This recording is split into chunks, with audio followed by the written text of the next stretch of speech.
Welcome back to the C-Suite. I'm Danielle Deshaw. In this segment, we're going to be talking about leadership traits that leaders need to really have as we are still continuing to have to get through this pandemic.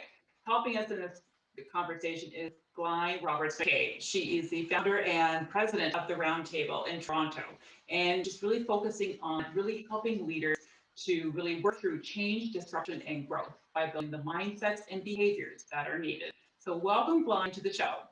Thanks so much for having me, Danielle. It's great to be here. And I'm happy to have you here. We're really going to be talking about this conversation about leadership traits that we need to have to still lead this pandemic, because it's been a year, we've learned lots, but we still have a way to go. Yeah, we sure do. And I think it's interesting right now is that I think what's happening to leaders when the pandemic first hit, our adrenaline kind of kicked in. So we were so busy thinking about getting our teams working from home and having them get set up for success. And we saw a big surge in what I would call the empathetic behaviors of leaders. We were really worrying about our teams, and we were hosting lots of calls and Zoom calls and things like that. And now that we're a year in, that 2-week shelter at home flatten the curve thing has gone on a little longer than we expected.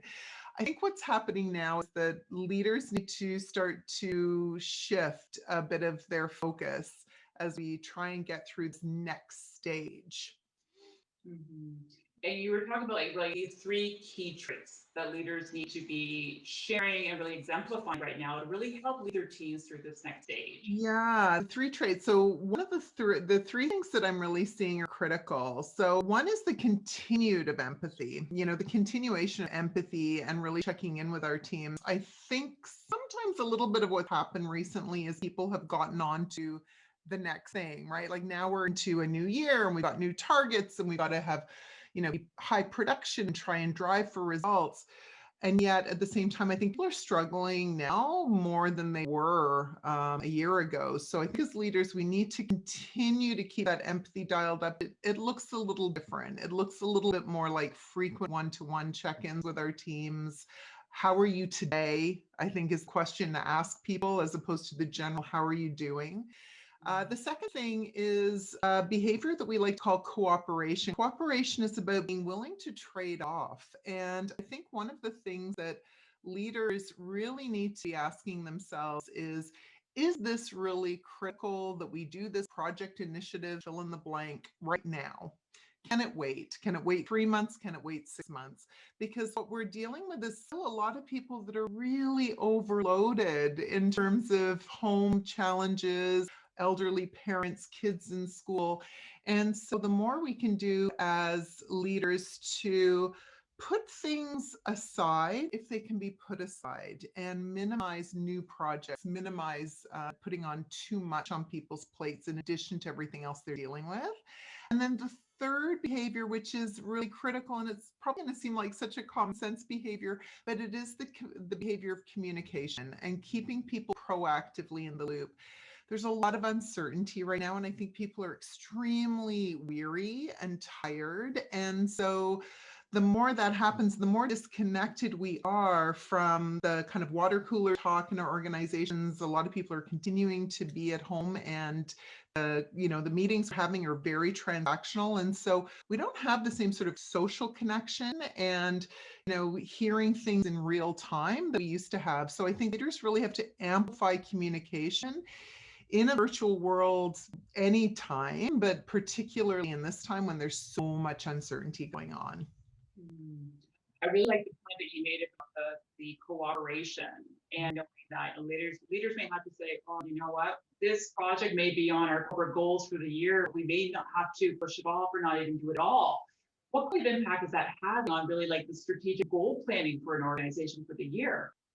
Yeah, and I think that the tricky thing right now, and this is what I'm seeing, is that it's probably not having enough of an impact. I think that for a lot of senior executives, there's an interesting that's happening right now, and that is that senior executives, for the most part, I'm going to stereotype here, but a lot of senior executives get their energy and juice from the challenge. The bigger the challenge, the bigger the mountain to climb, the bigger the, initiative that needs to be pushed through, the more energy they actually get from that. So there's a lot of senior teams that view this pandemic time as really like this really exciting, amazing opportunity to have to tackle and wrestle down some really big, challenges and opportunities. And I don't know about you, but I've never actually met anybody who said, yeah, my boss lowered my targets from last year. It never happens. And so, we're seeing that continue this year. I think really, um, for the sake of mental health of many of the people in the middle, because it is the people in the middle that feel this the most, the front line for sure, but the group that I work with the most is that middle management layer. And there is plenty of research that shows that layer at the best of times feels the squeeze. Well, now it's even more, apparent. And so I think that we're not seeing enough actually of leaders deferring and putting things on hold. And so I think that's probably the call to action. If you're in a position where you can start to challenge those conversations in your organization, now is the time to do it. Mhm. I like that idea. Just maybe not necessarily tossing a goal off of a project off of the goal for the year, but maybe even just saying, what really has to be done? Can we scale it back and still get the same impact? Or how can we think differently about what we wanted to achieve? And maybe that other project might be simpler, faster, and easier on others. Mhm. I think the other thing people can look at, I always think about go for the low hanging fruit. And I mean, one of the problems that's been in organizations pre pandemic, it's not a pandemic issue, is the overuse of meetings. And what's happened since the pandemic is it's almost gotten worse because what people are doing is they're replacing their walk by cubicle conversations with formal meetings. And so, one of the things I recommend to a lot of our clients is do a meeting audit, go through all of your meetings and really look at why are you needing to have this meeting. And a lot of times people feel that they need to have meetings to keep people in the loop.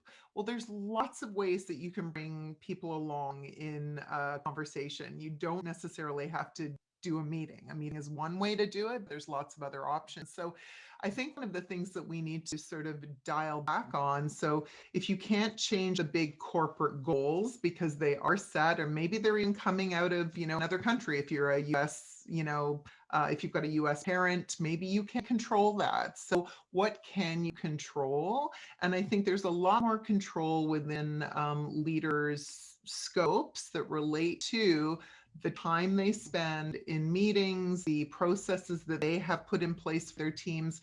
Now is a great time to step back from that and assess what is it that I need to really have in place. And even just at the end of every meeting, asking the group around the table, was this meeting useful? Should we do it again? I'm amazed at how few people actually do that. Should we have had this meeting? Could this meeting have been an email? Well, thank you, Glain, for being here today, sharing these 3 key traits and then a whole lot more to really help leaders lead more effectively to help their employees bring their best self to work right now. So thank you so much for being here today. Thanks for having me, Danielle. You're welcome.